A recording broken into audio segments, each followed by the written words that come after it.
Summer holidays வந்தாச்சு, நம்ம GT ஹாலிடேஸும் வந்தாச்சு. GT holidays, south India's #1 travel brand. நாமக்கல்ல திருச்செங்கோடு மெயின் ரோட் எர்ணாபுரத்துல இருக்கிற ஸ்பைரோ பிரைம் பப்ளிக் ஸ்கூல்ல +2 போர்டு எக்ஸாம்ஸோட சேர்த்து நீட் அண்ட் ஜேஇ கோச்சிங்கும் கொடுத்துட்டு இருக்காங்க. இனி வீட்லயே பானிபூரி செய்யலாம் எல்லாரும். ஆச்சி பானிபூரி கிட். ஐபிசி தமிழ் நேயர்களுக்கு வணக்கம். இன்றைய நேர்காணலில் நம்மோடு இணைந்திருக்கிறார் தமிழக பகுஜன் சமாஜ் கட்சியின் தலைவர் ஆனந்தன் அவர்கள். வணக்கம். வணக்கம் சார். நீண்ட நாள் கழித்து ஒரு நேர்காணல் ஐபிசி தமிழில்.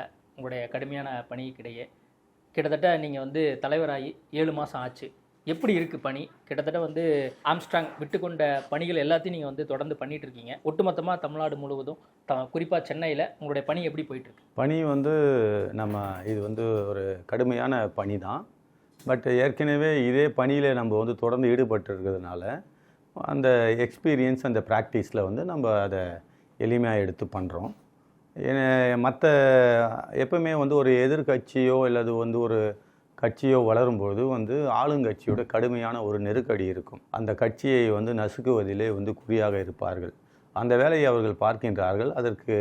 அதையும் மீறி எங்களுடைய வேலை சிறப்பான முறையிலே நடந்து கொண்டிருக்கின்றது, கட்சி வேலை. அதையோடு எங்களுடைய அண்ணனுடைய படுகொலைக்கு நீதி கேட்கும் விஷயத்திலே வழக்கு சம்பந்தமாக சில முன்னெடுப்புகளை நாங்கள் எடுத்திருக்கின்றோம். கடுமையான நெருக்கடியெல்லாம் கொடுக்கப்படுது அரசாங்கம் சார்பாவோ அல்லது ஆளுங்கட்சி சார்பாகவும் சொல்லி. என்ன மாதிரி நெருக்கடியை நீங்கள் ஃபேஸ் பண்ணுறீங்க? ஏன்னா படுகொலைக்கு பின்பாக பார்த்தீங்கன்னா கட்சியினுடைய கவனம் தமிழ்நாடு முழுவதும் கவனம் பெறுது. சென்னை தலைநகர் முழுவதும் இப்படி ஒரு கட்சி இருந்தது எங்களுக்கு தெரியாமல் போச்சு, பட்டியலின மக்களுக்காக இவ்வளோ பண்ணியிருக்காரு அப்படிங்கிற விஷயம் குறித்துலாம் நிறைய பேர் பேசுகிறாங்க. அப்படி இருக்கும்போது என்ன மாதிரி நெருக்கடியை பேச? இப்போ பொதுவாக அண்ணனுடைய படுகொலையே அரசியலில் மிகப்பெரிய ஒரு எழுச்சி, ஒரு மிகப்பெரிய தலைவராக அவர் வந்துவிட்டார். அதனால் போராமையின் காரணமாக இந்த கொலை நடந்ததுன்னு சொல்லிட்டு சார்ஜ் ஷீட்டில் போட்டிருக்காங்க. ஸோ அப்படி பார்த்தீங்கன்னா இவருடைய வளர்ச்சின்றது ஜெய்பீம் மாடல்னு சொல்லிட்டு அண்ணன் ஒரு மாடல் திராவிட மாடலுக்கு எதிராக எடுத்து வந்தார்.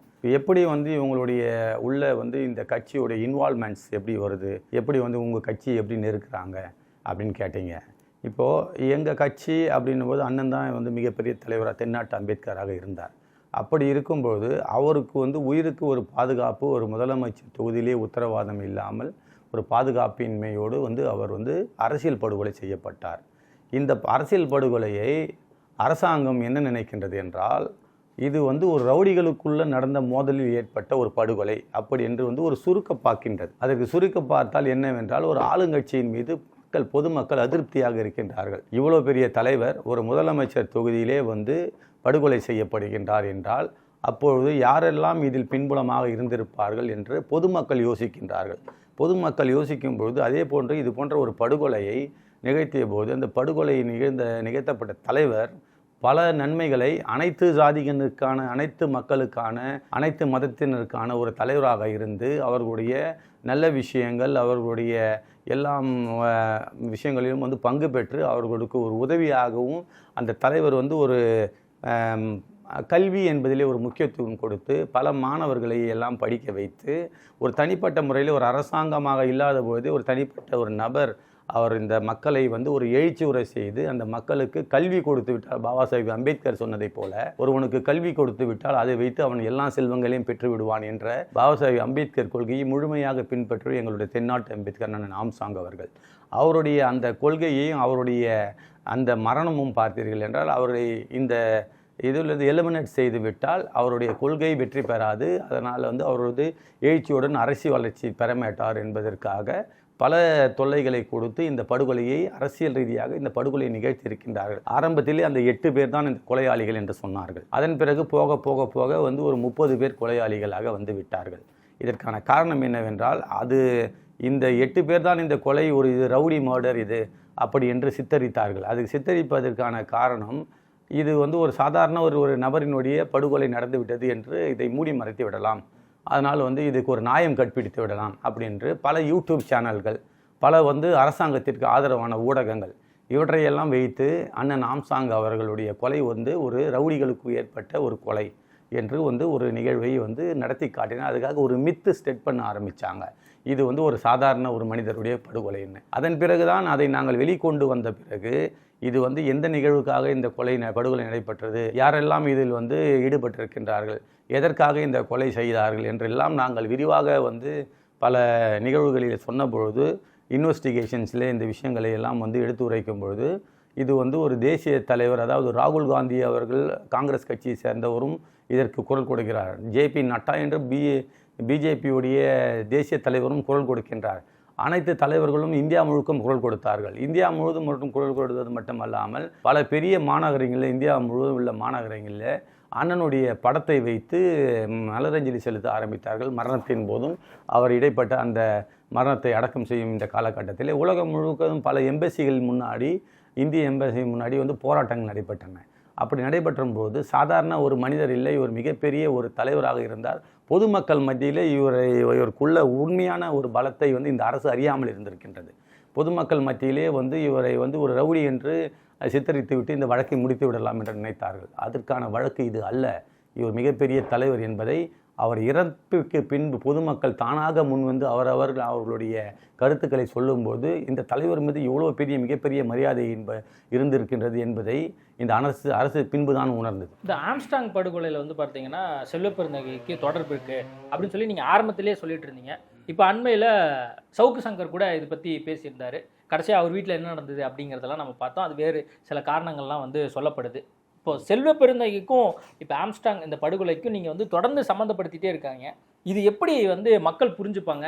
ஏன்னா அவர் மாநில தலைவராக இருக்கார், சட்டமன்ற உறுப்பினராக இருக்கார், தேசிய தலைவர் வரைக்கும் அவருக்கு வந்து ஒரு அறிமுகமான ஒரு நபராக இருக்கார். நீங்கள் ஏன் வந்து இவரை சம்மந்தப்படுத்துறீங்க? அரசியல் பழிவாங்கல் எதுவும் இருக்கா, இல்லை வந்து தனிப்பட்ட பகை எதுவும் இருக்கா? இல்லை, அவருக்கு சங்கர் சாருக்கும் உள்ள வந்து அவரோட ஸ்கேமை வெளிப்படுத்தினார். அது மாதிரி விஷயங்களில் வந்து தனிப்பட்ட வந்து பிரச்சனை இருக்குது. அந்த அவங்க 2 பேருக்கும் உள்ள வந்து இஷ்யூ அது. ஆனால் பகுஜன் சமாஜ் கட்சியோட நிலைப்பாடு, சவுக்கு சங்கர் ஜெயிலிருந்து வெளியே வந்த உடனே செல்வப்பெருந்தகை அவர்கள் வந்து போலீஸ் பாதுகாப்பு கேட்குறாரு. யாருக்கு கேட்குறாருன்னு பார்க்குறீங்களா? போலீஸ் பாதுகாப்பு கேட்டது இவர் சவுக்கு சங்கர் கேட்டார். சவுக்கு சங்கர் அவர் வந்து உள்ளே இருந்து வரும்பொழுது அவருக்கு போலீஸ் பாதுகாப்பு வழங்கணும் அப்படின்னு சொல்லி செல்வப்பெருந்தகை கேட்டிருக்காரு. எந்த தலைவர்களும் அப்படி கேட்கல.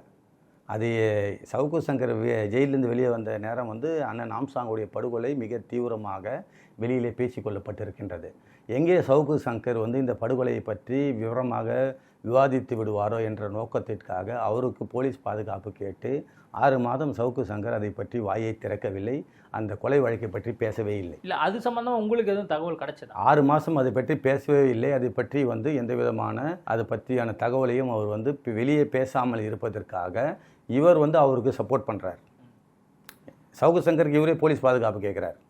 ஸோ அதன் பிறகு நாளடைவில் வந்து அவர் திரும்ப மறுமுறை ஜெயிலுக்கு போன பிறகு அவர் என்ன விவாதங்களின் அடிப்படையில் அங்கே கேள்வி கேட்டு அவருடைய பதில் அவர்களிடம் வந்து என்ன உண்மை தெரிந்து கொண்டார் என்பது வந்து உள்பட இங்கே வந்து ஒரு ஸ்கேம் பற்றி அவர் வந்து வெளியிடுறாரு. 150 கோடிக்கு மேலே வந்து இந்த லாரிகள் வாங்கினதில் வந்து ஸ்கேம் இருக்குது, அவங்க சொந்த நிறுவனத்திலே வச்சுக்கிறாங்கன்னு. ஸோ அந்த ஒரு விஷயத்துக்கு அப்புறம் தான் வந்து இந்த தொலைக்காட்சி விவாதங்களில் வந்து சவுக்கு சங்கர் வந்து இவர் வந்து தொடர்பு இருக்குது அவருக்கு அப்படின்ற விவரத்தை வந்து வெளியிடுறாரு. அண்ணன் ஆம்ஸ்டாங்குடைய கொலை வழக்கில் தொடர்பு விவரத்தை வெளியிடுறாரு. இந்த விஷயமும் அந்த விஷயமும் சேர்ந்தப்போ 6 மாதத்துக்கு முன்னாடி நாங்கள் சொன்னப்பெல்லாம் வெளியே வந்தப்பெல்லாம் அவர் சங்கர் சார் பேசலை. இப்போ வந்து நாங்கள் பேசினதை வந்து அவர் மேல்கோள் காட்டி பேசுகிறார். ஸோ இப்போ இந்த விஷயங்களில் வந்து நீங்கள் தான் புரிஞ்சுக்கணும், பொதுமக்கள் இந்த நிலைப்பாடை உணரணும். சவுக்கு சங்கர் ஜெயிலேருந்து வந்த உடனே இவர் வந்து செல்வப்பெருந்தகை அவருக்கு போலீஸ் பாதுகாப்பு கொடுக்கணுன்றார் அரசாங்கம். அதுக்கப்புறம் 6 மாதம் அவர் அந்த அண்ணன் ஆம்ஸ்டாங்குடைய கொலை சம்மந்தமாக பேசவில்லைன்னு சொன்னபோது இந்த ஸ்கேம் வெளிப்படும் போது அதுக்கப்புறம் இந்த கொலையோடைய வழக்கு சம்மந்தமான விஷயங்களையும் அவர் பேசுகின்றார். அதற்காக இந்த பிரச்சனையும் நடக்குது. அப்போ என்னென்னமோ நடக்குது பின்னாடி, அரசியல் திரைமறைவு மாதிரி ஏதோ வந்து பின்னாடி நடக்குது. இது நான் சொன்னதில் வந்து நீங்கள் போயிட்டு வந்து பின்னாடி லைப்ரரி அப்டேட் எடுத்து பாருங்கள். அவர் செல்வப்பெருந்தகை வந்து சவுக்கு சங்கருக்கு போலீஸ் பாதுகாப்பு கேட்டாரா இல்லையா அப்படின்னு சொன்னால் போலீஸ் பாதுகாப்பு அவர் கேட்கவில்லை என்றால் என்னுடைய பொறுப்பை நான் ராஜினாமா செய்து விடுகிறேன். அண்ணனுக்கான நீதியை வந்து நீங்கள் பெற்றுக் கொடுத்துட்டீங்களா அப்படிங்கிற எல்லா கேள்வியும் இப்போ இருக்கக்கூடிய உங்கள் மேலே தான் கேள்வியாக கேட்பாங்க. இதற்கான நீதியை பெறுவதற்கு வெறும் போராட்டம் மட்டுமே வந்து அது ஒரு தீர்வாக ஆகிவிடாது. சட்ட போராட்டத்தை நாங்கள் கையில் எடுத்திருக்கின்றோம். சட்ட ரீதியாக இந்த வழக்கு வந்து எங்களுடைய தேசிய தலைவர் இந்த மரணத்திற்கு அண்ணனுடைய மரணத்திற்கு வரும்பொழுதே அங்கே மலர் வளையம் வைத்துவிட்டு திராவிட முன்னேற்ற கழக அரசுக்கு, அதாவது ஆளுகின்ற அரசிற்கு இந்த வழக்கில் சம்பந்தம் இல்லை என்றால் இந்த வழக்கை சிபிஐக்கு ஒப்படைத்து விடுங்கள் என்று தெளிவாக சொன்னார். ஆனால் இந்த வழக்கை சிபிஐக்கு இதுவரை ஒப்படைக்காமல் இவர்கள் காத்திருக்கின்றார்கள். ஆகையினால் இந்த வழக்கு சிபிஐக்கு சென்றடையத்துக்கான எல்லா வேலைகளும் மத்தியில் எங்களுடைய கட்சியும் நாங்களும் எடுத்து வருகின்றோம். இல்லை, இப்போ ஆளும் அரசாங்கத்துக்கு சம்பந்தம் இல்லைன்னா சிபிஐக்கு ஒப்படைக்க வேண்டியதான்னு சொல்றீங்க. அப்போ ஆளும் நான் சொல்ல எங்கள் தேசிய தலைவரே சொல்லியிருக்காங்க, எங்கள் தேசிய தலைவருடைய கொள்கை தான் எங்களுடைய கொள்கை. பெரிய இடத்தினுடைய அழுத்தத்தின் காரணமாக தான் இவருடைய படுகொலை நடந்திருக்கு அப்படின்னு எதுவும் நினைக்கிறீங்களா? பெரிய இடத்துடைய அழுத்தம் அப்படின்ற ஒரு விஷயத்தெல்லாம் வந்து நம்ம தெளிவாகவே சொல்கிறோம்.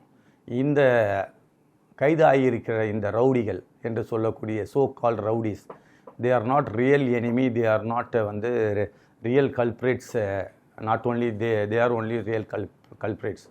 அவங்களுக்கு பின்னாடி பணத்தை கொடுத்தவங்க யார், அழுத்தம் கொடுத்தவங்க யார், காவல்துறையை செயல்படாமல் அந்த கொலை நடக்கிற நேரத்தில் செயல்படாமல் வைத்தது யார், இதுக்கெல்லாம் வந்து மிகப்பெரிய பின்புலம் இருக்கின்றது. இவர்களெல்லாம் பார்த்தீர்கள் என்றால் புகை வண்டி செல்லும்போது அங்கே எரிகின்ற அந்த நேரத்திலே, புகை வண்டி காலத்திலே அங்கே சிறு சிறு கரித்துண்டுகள் இறைந்து கிடக்கும். அந்த கரித்துண்டுகளை இறைந்து கிடந்த கரித்துண்டுகளை எடுத்து வைத்துட்டு இவர்கள் மட்டும்தான் குற்றவாளிகள் என்று எங்களிடம் சொன்னால் அதை நாங்கள் ஏற்றுக்கொள்ள. அரசியல்வாதி யாரும் தொடர்பு இருங்க, நான் முடிக்கிறேன். ரயிலை திருடி சென்றவர்கள் எல்லாம் இன்னும் கைது செய்யப்படாமல் இருக்கின்றார்கள் என்பதுதான் எங்களுடைய கருத்து. இப்போதைக்கு வந்து பல ஊடகங்களில், பல செய்தி சேனல்கள்லாம் வந்து நாங்கள் எப்போ சொன்ன விஷயத்துக்கு இப்போ தான் வந்து பத்திரிகையாளர் ஒரு வீடு தாக்கப்பட்ட பத்திரிகையாளர் ஒரு வீடு தாக்கப்பட்ட போது அவர் வந்து அதற்கு அது ஒரு வாரமாக அது சம்பந்தமாக பேசியிருக்கார். பின்பு அவர் வீடு தாக்கப்படவில்லை. இல்லை சார், அப்படி இருக்கும்போது தேசிய தலைவர் இருக்கக்கூடிய ராகுல் காந்தி இதுக்கு குரல் கொடுக்குறாரு. அந்த கட்சியில் இருக்கக்கூடிய இங்க இருக்கக்கூடிய தலைவர்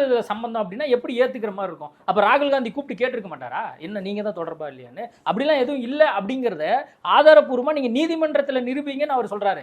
நீங்க தவறான புரிதலின் அடிப்படையில் பேசுறீங்க. எந்த ஒரு கட்சி தலைவருக்கும் புகார் அனுப்பி வச்சாக்கா திரு ராகுல் காந்தி அவர்கள் சொன்ன பொழுது தமிழ்நாடு அரசாங்கத்தை நான் நம்புகிறேன், இவர் மிகப்பெரிய தலைவர், படுகொலை செய்யப்பட்டிருக்கின்றார், ராகுல் காந்தி அவர்களுடைய வார்த்தை. அப்படி இருக்கும்போது இந்த கொலைக்கு நாங்கள் வந்து தமிழ்நாடு அரசாங்கம் உரிய நடவடிக்கை எடுக்கும் என்று நான் நம்புகிறேன் என்று சொன்னார்.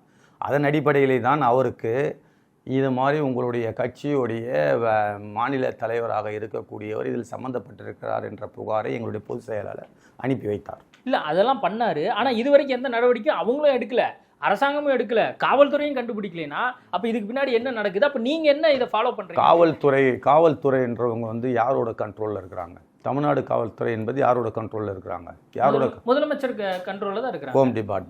ஹோம் டிபார்ட்மெண்ட் யாரோட கண்ட்ரோலில் இருக்குது? எல்லாமே முதலமைச்சர் தான் கண்ட்ரோல். இப்போது இந்த வந்து கொலையில் வந்து காவல்துறை வந்து என்ன நடவடிக்கை? காவல்துறைன்றது வந்து டூ வாட் ஐ சே அப்படின்ற ஒரு டிபார்ட்மெண்ட். யார் அவங்களுக்கு உயர் அதிகாரிகள் இருக்காங்களோ அவங்க சொல்கிறதா அவங்க செய்வாங்க. அதனால் நாங்கள் இந்த இடத்துல காவல்துறையை குற்றப்படுத்தவோ இல்லை வந்து அவங்க மேலே குற்றம் சுமத்தவோ விரும்பவில்லை. காவல்துறைக்கு யார் வந்து தலைமை பொறுப்பில் இருக்கின்றார்களோ அவர்களை, காவல்துறையினரை கை கால்களை கட்டிவிட்டு நீச்சல் அடிக்க சொன்னால் அவர்களால் எப்படி அடிக்க முடியும்? இதிலே வந்து அரசாங்கத்தின் அழுத்தம் இருக்கின்றது. அதனால் இந்த விசாரணை சரியான இடத்திலே முற்று பெறவில்லை. இல்லை, இப்போ இந்த அரசாங்கத்துக்கு சம்பந்தம் இருக்குது அப்படின்னா இது இந்த அரசாங்கத்துக்குள்ள கெட்ட பேர், இந்த அரசாங்கத்துக்கு கெட்ட பேர் வர்றத ஸ்டாலின் விரும்புவாரா, திமுக விரும்புமா அப்படிங்கிற ஒரு கேள்வி இருக்குல்ல இந்த இடத்துல. இப்போ நீங்க 19 சொல்லிட்டு போயிடுறீங்க, இந்த அரசாங்கத்தினுடைய அழுத்தத்தின் காரணமாக இது வரைக்கும் உண்மை குற்றவாளி கண்டுபிடிக்க முடியல அப்படின்னா இந்த அரசாங்கத்துக்கு கெட்ட பேர்ல வரும், அதை விரும்புவாங்க. இப்போ நீங்க சொல்றது, இப்போ பல்கலைக்கழகத்தில் ஒரு மாணவி வந்து பாலியல் பலாத்காரம் செய்யப்பட்டார் என்ற ஒரு விவகாரம் வந்து வெளியே வந்தது. அப்போது வந்து யார் இந்த நிகழ்ச்சிக்கு வந்து பொறுப்பேற்க வேண்டும் என்றால் காவல்துறையிலே அந்த பெண்ணுடைய பேரெல்லாம் வெளியே வந்துவிட்டது என்பது முதலமைச்சரை தான் பொதுமக்கள் எல்லாம் போராட்டம் நடத்தி அனைத்து கட்சிகளும் முதலமைச்சருக்கு எதிராக போராட்டம் நடத்தி வந்து அவர்தான் பொறுப்பு என்றார்கள். முதலமைச்சர் தொகுதியிலே வீட்டு வாசலிலே, வெளியே எங்கும் செல்லவில்லை, வீட்டு வாசலிலே ஒரு மிகப்பெரிய தலைவர் படுகொலை செய்யப்படுகின்றார். அவர் அந்த தொகுதியிலே வந்து முதலமைச்சராகவும் இருக்கின்றார், தொகுதி எம்எல்ஏவாகவும் இருக்கின்றார். அப்படி இருக்கும்பொழுது நீங்கள் அரசாங்கத்தை குறை சொல்ல வேண்டும் என்றால் அரசாங்கமே, காவல்துறை என்பது அரசாங்கத்தினுடைய ஒரு பார்ட். அந்த பார்ட்டில் வந்து காவல்துறையுடைய வந்து அவங்களோட சுதந்திரமான வந்து விசாரணை நடைபெற்றதா என்றால் அவரை பொறுத்தவரை சுதந்திரமான விசாரணை நடத்தினார்கள், முடிவுரை சுதந்திரமாக இல்லை. இப்போ இது வரைக்கும் வந்து பார்த்தீங்கன்னா சட்ட ரீதியாக போராடிட்டு இருக்குன்னு சொல்கிறீங்க. எப்போ எதிர்பார்க்குறீங்க, எப்போ இதுக்கான நீதி கிடைக்கும் அப்படின்னு நினைக்கிறீங்க? கிட்டத்தட்ட அடுத்த வருஷம் தேர்தலே வரப்போகுது. இந்த அரசாங்கத்துக்கு இன்னும் கெட்ட பேர் கொடுப்பதற்காக நீங்கள் வேறு எதுவும் பிளான் வச்சுருக்கீங்களா? இதை வந்து அரசியல் ரீதியாக எடுத்துகிட்டு போகிறதுக்கு, பிரச்சாரம் பண்ணுறதுக்கு நீங்கள் எதுவும் வந்து திட்டம் வச்சுருக்கீங்களா? இப்போ அரசு சார்பாக நீங்கள் வந்து அரசு சார்பான செய்தியாளர் போல் வந்து நீங்கள் வந்து அரசோட தூதர் போல் இந்த கேள்வியை கேட்குறீங்க. இந்த கேள்வியே தப்பு. நாங்கள் போய் வந்து எங்கள் வீட்டில் இழவு விழுந்திருக்குது, எங்கள் வீட்டில் வந்து டெட் பாடி, எங்கள் வீட்டில் வந்து எங்கள் அண்ணன் இறந்துருக்காரு. இதை போய் நீ தப்பு நான் தப்புன்னு சொல்லிட்டு போலி குற்றச்சாட்டை சுமத்த வேண்டிய கட்டாயம் எங்களுக்கு கிடையாது.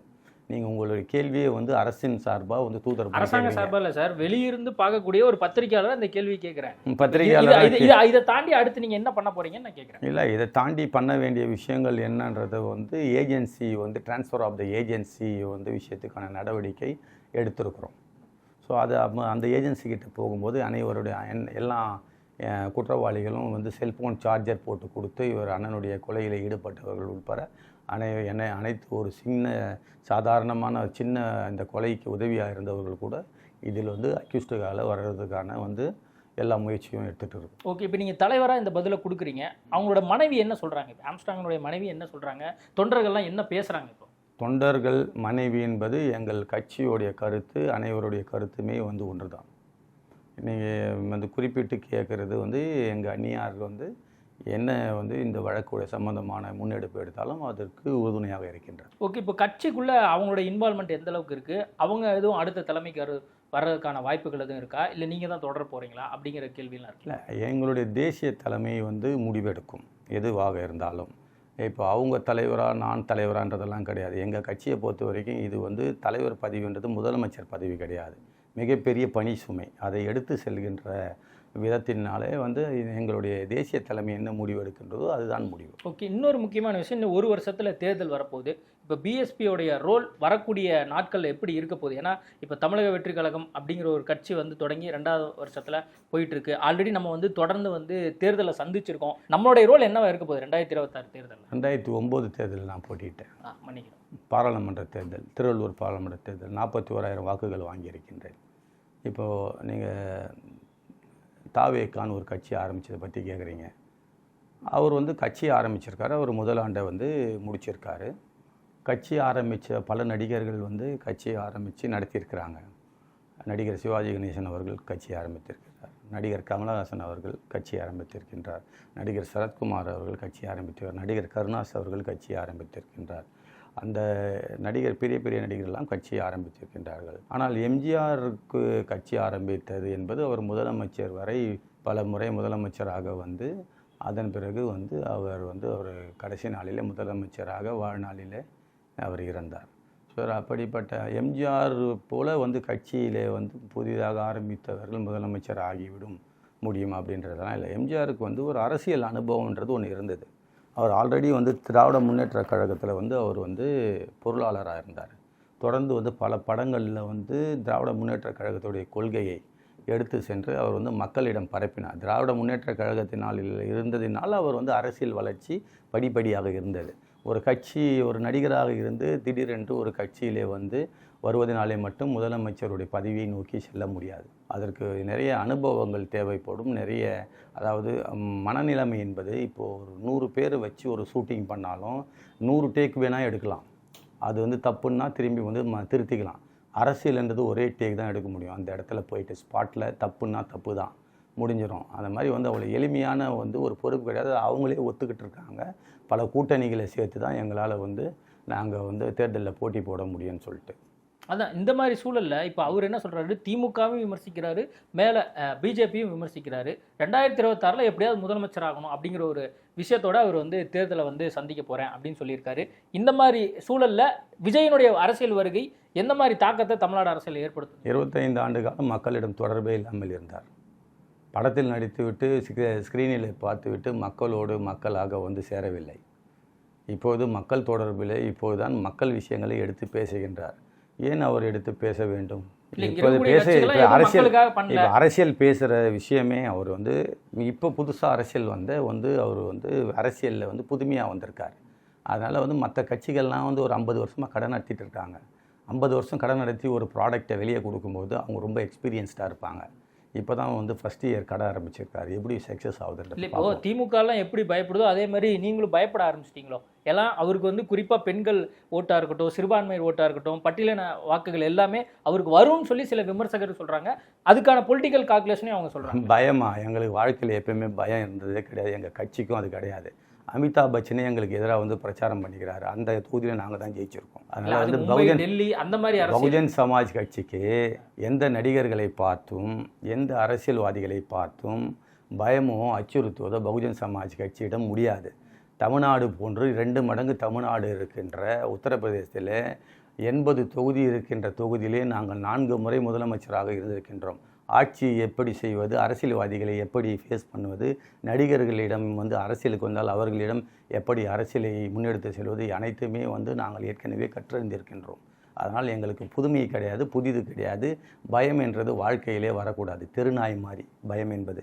அது உங்களை பயந்தால் துரத்துக்கிட்டே இருக்கும். நீங்கள் அதை திரும்பி நின்றுட்டு கல் எடுத்து அடித்தா அந்த பயம் வந்து போயிடும். அதனால் பயப்படுற விஷயம் எங்களுக்கு கிடையவே கிடையாது. அதான் பயங்கிறது உங்களுக்கு டிக்ஷனரியிலே இல்லை. Not at all, never. Okay, இப்போ விஜய் அரசியல் தாண்டி இப்போ 2026 இப்போ நீங்க எதுவும் போட்டியிடறதுக்கான சூழல் இருக்கா, இல்லை நீங்க எதுவும் அலைன்ஸ் எதுவும் திட்டம் வச்சிருக்கீங்களா? இன்றைய நிலையில வந்து பாத்தீங்கன்னா மக்கள் பிரச்சனை எத்தனையோ பிரச்சனை இருக்கு, பட்டியலின பிரச்சனைகள் இருக்கு. அப்ப இதெல்லாம் வந்து பேசுவதற்கு பிஎஸ்பி என்ன திட்டம்? உங்களுடைய கருத்தையில பார்க்கும்போதே பார்த்தீங்கன்னா நீங்கள் வந்து பிஎஸ்பின்றதை மூசா ஸ்டடி பண்ணாமல் என்கிட்ட கொஸ்டின் பண்ணுறீங்க. பிஎஸ்பி அடிக்கடி பேசும்போதெல்லாம் பட்டியலின ஆரம்பிக்கிறீங்க. பட்டியலின மக்களுக்கான மட்டும் கட்சி கிடையாது. பிஎஸ்பி என்றது பகுஜன் சமாஜ் கட்சி என்றது வெகுஜன மக்களுக்கான கட்சி. அனைத்து சாதி அனைத்து மதத்தினரையும் ஒன்றிணைத்து சோசியல் இன்ஜினியரிங் என்று ஒரு விஷயத்தை செய்த கட்சி இந்தியாவிலே பகுஜன் சமாஜ் கட்சி. எங்களுடைய தேசிய பொதுச் செயலாளர் சதீஷ் சந்திர மிஸ்ரா என்பவர் ஒரு பிராமணர், துணை பொதுச் செயலாளர் ஒரு இஸ்லாமியர், ஒரு தமிழரான ஸ்ரீதர் அவர்கள் ஒரு பொருளாளர், இந்தியாவோட அகில இந்திய பொருளாளர். இப்படி அனைத்து சாதியினரும் அனைத்து மதத்தினருக்கும் அவர்களுக்கு உரிய பங்கை கொடுத்து அரசியல் நடத்துவது தான் பகுஜன் சமாஜ் கட்சி. நீங்கள் சொல்வது போல கோபாலபுரத்திற்கும் அங்கே சென்று போயஸ் கார்டனுக்கும் இங்கேயும் அங்கேயும் அலைந்து 2 சீட்டுக்காகவும் 4 சீட்டுகளுக்காகவும் போராடுகின்ற இயக்கம் பகுஜன் சமாஜ் கட்சி கிடையாது. 234 தொகுதியிலும் போட்டியிடுவோம். இந்த முறை போட்டியிடும் பொழுது நாங்கள் யார் என்று தெரியும். அடுத்த முறை போட்டியிடும் போது நாங்கள் எதிர்க்கட்சியாக இருப்போம், அடுத்த முறை ஆட்சியாளராக இருப்போம். இந்த 10 ஆண்டுகளிலே நாங்கள் ஆட்சியாளராக மாறுவோம். அரசியலிலே ஆட்சி அதிகாரத்தை நோக்கி நகர்வதுதான் பகுஜன் சமாஜ் கட்சியுடைய கொள்கை. 2 சீட்டோ 3 சீட்டோ வாங்கி கொண்டு அதிலே போட்டியிட்டு அதிலே வந்து எம்எல்ஏவோ எம்பியோ ஆகிறது எங்களுடைய கொள்கை இல்லை. அது போகிற கொள்கை உள்ள எங்களுடைய தொண்டர்கள் யாருக்கும் கிடையாது. அது போல கொள்கைகளை வேறு கட்சியில் போய் சேர்ந்து கொள்ளட்டும். இல்லை, இப்போ நீங்கள் பிரேக்கிங் செய்தியாக வேறு சொல்கிறீங்க. இப்போ கூட்டணிலாம் கிடையாது, நாங்கள் போட்டியிடுறதுக்கு தனிச்சே போட்டியிடுறதுக்கு தயாராக இருக்கும். எப்பவுமே வந்து போன முறையும் வந்து நாங்கள் 40 தொகுதியிலையும் போட்டிட்டோம். அப்போ இருந்த களம் வேறு, இப்போ இருக்கிற கள நிலவரம் வேறு. இப்போ இருக்கிற கள நிலவர பிரகாரம் நீங்கள் மற்ற கட்சிகள்லாம் எதிர்கட்சியோ ஆளுங்கட்சியோ எங்களை வந்து கான்ஸ்டண்ட்டாக எங்களை எதிர்க்கிறதுக்கான காரணமே என்னென்னா, ஆட்சி எப்படி செய்வது, ஆட்சி முறையை எப்படி நடத்துவது. ஏற்கனவே வி ஆர் வந்து ப்ராக்டிஸ்டு, வி ஆல்ரெடி வந்து நாங்கள் வந்து என்ஜாய் பண்ண tested party, not like that small party. நாங்கள் இது முதலமைச்சர் ஆகாத பார்ட்டி கிடையாது. எங்கள் பார்ட்டி தேசிய கட்சி, இந்தியாவிலேயே 3வது மிகப்பெரிய கட்சி. அங்கெல்லாம் பண்ணியிருக்கீங்க. இப்போ தமிழ்நாட்டில் பாமகவோ அல்லது மற்ற இதர கட்சிகளோ, விடுதலை சிறுத்தைகள் கட்சிகளோ, மக்கள் நீதி மையமோ வந்து 234 தொகுதியில் ஆட்கள் போடுறதுக்கு அவ்வளோ பற்றாக்குறை இருக்குது. அப்போ நம்மளுக்கு எந்த மாதிரி ஒரு சூழல் இருக்குது அப்படிங்கிற ஒரு ப்ராக்டிக்கலான ஒரு கேள்வி இருக்குது. பாமகவுடைய சின்னம் முதல்ல என்னவாக இருந்தது சொல்லுங்கள். பாமகவுடைய சின்னம் என்னவாக இருந்தது? யானை சின்னத்தை பயன்படுத்தினார்கள். யானை சின்னம் வந்து பகுஜன் சமாஜ் கட்சியுடைய தேசிய சின்னம் என்பதனால் அந்த யானை சின்னம் பயன்படுத்துவது நிறுத்தப்பட்டது. அதனால் மற்ற கட்சிகளில் நீங்கள் வந்து அந்த கட்சிகளில் வந்து நீங்கள் சாதாரணமாக சொல்லிடுறீங்க, அந்த கட்சியில் ஆள் போகிறதுக்கே ஆள் இல்லைன்னு. அந்த கட்சி தலைவர்கள்லாம் உங்களை வந்து தப்பாக நினச்சிப்பாங்க. அந்த கட்சியிலலாம் வந்து நிறைய பேர் ஆள் போடுறாங்க. பாமக தலைவர் கோச்சிக்கிட்டாலும் ஒன்றும் பிரச்சனை இல்லை, அவர் போட்டியிட்டது இல்லை. முதலமைச்சர் வேட்பாளராக அவர் போட்டியிட்டார், நீங்கள் மறந்துட்டு இருக்கீங்க. அவர் போட்டியிட்டு நிறைய தொகுதிகளில் வந்து கூட்டணியோடு எல்லா தொகுதிகளிலும் அவர் வந்து வேட்பாளர்களை போட்டார். நீங்கள் மறந்து விட்டீர்கள். முதலமைச்சர் வேட்பாளர் என்று மாற்றம் தேவை, மாற்றம் முன்னேற்றம் தேவை அப்படின்ற ஒரு நிகழ்வு நடந்தது. நீங்க அதை நினைவில் வைக்க. சமீப கால அரசியல் சமீப அது வந்து கடந்த காலான கற்காலமா. அது இப்போ வந்து 2 தேர்தலுக்கு முன்னாடி நடந்த நிகழ்ச்சி தானே அது. அதான் அப்போ அப்படி இருக்கும்போது 2026 பகுஜன் சமாஜ் கட்சி தமிழ்நாட்டில் போட்டியிடுது. 2026 போட்டியிடுதுன்னு எல்லா தேர்தலும் பகுஜன் சமாஜ் கட்சியோடைய அரசியலே வந்து தேர்தல் அரசியலுங்க. தேர்தலில் வந்து எந்த தேர்தலையும் பகுஜன் சமாஜ் கட்சி வந்து அனைத்து தொகுதிகளிலும் போட்டியிடாமல் இருந்தது கிடையாது. அதனால் பகுஜன் சமாஜ் கட்சியுடைய வேட்பாளர்கள் இந்த முறை மிக வீரியத்துடன் போட்டியிடுவார்கள். காரணம், எங்களுடைய அண்ணன் ஆம்சாங் அண்ணனுடைய மரணம் அனைத்து பொதுமக்களுடைய இல்லங்களிலும் உள்ளங்களிலும் வந்து தெளித்திருக்கின்றது. அவருடைய ரத்தம் பொதுமக்கள் எழுச்சியுடன் வந்து இந்த கட்சியில் சேர வந்து பலர் வந்து சேர்ந்து கொண்டிருக்கின்றார்கள். இதை வந்து நியூட்ரலைஸ் பண்ணுவதற்கும் இதை வந்து வலுவிழ வைப்பதற்காகத்தான் அரசாங்கம் இவரை ஒரு ரவுடி படுகொலை என்று. ரவுடி என்றால் எப்படி நீங்கள் வந்து காவல்துறையில் துப்பாக்கி கொடுத்தீர்கள், லைசன்ஸ் வச்ச கன் வச்சுருந்தார் எங்கள் அண்ணன். எப்படி வந்து நீங்கள் வந்து இப்போ மித்து செட் பண்ணுறதுக்கு பல பேர் ஆதரவு ஊடகவாளர்களை வைத்து அவரை வந்து இது போன்ற சித்தரிக்க முயற்சி செய்தார்கள் ஒழிய அவர் மிகப்பெரிய தலைவர். ஓகே சார், தற்போதைய அரசியல் சூழல் குறித்தும் அது மட்டும் இல்லாமல் ஆம்ஸ்டாங் படுகொலை குறித்தும் பல்வேறு விஷயங்கள் சொல்லியிருக்கீங்க. மக்கள் வந்து பார்க்குறாங்க, அரசாங்க சார்ந்திருக்கக்கூடியவங்களும் பார்ப்பாங்க. பொறுத்திருந்து பார்ப்போம் என்ன நடக்குதுன்னு சொல்லி. நேர்காணல் கொடுத்ததுக்கு மிக்க நன்றி. மகிழ்ச்சி சார். சம்மர் ஹாலிடேஸ் வந்தாச்சு, நம்ம ஜிடி ஹாலிடேஸும் வந்தாச்சு. GT holidays, south India's #1 travel brand. நாமக்கல்ல திருச்செங்கோடு மெயின் ரோட் எர்ணாபுரத்துல இருக்கிற ஸ்பைரோ பிரைம் பப்ளிக் ஸ்கூல்ல +2 போர்டு எக்ஸாம்ஸோட சேர்த்து நீட் அண்ட் ஜேஇ கோச்சிங்கும் கொடுத்துட்டு இருக்காங்க. இனி வீட்லயே பானிபூரி செய்யலாம் எல்லாரும். ஆச்சி பானிபூரி கிட்.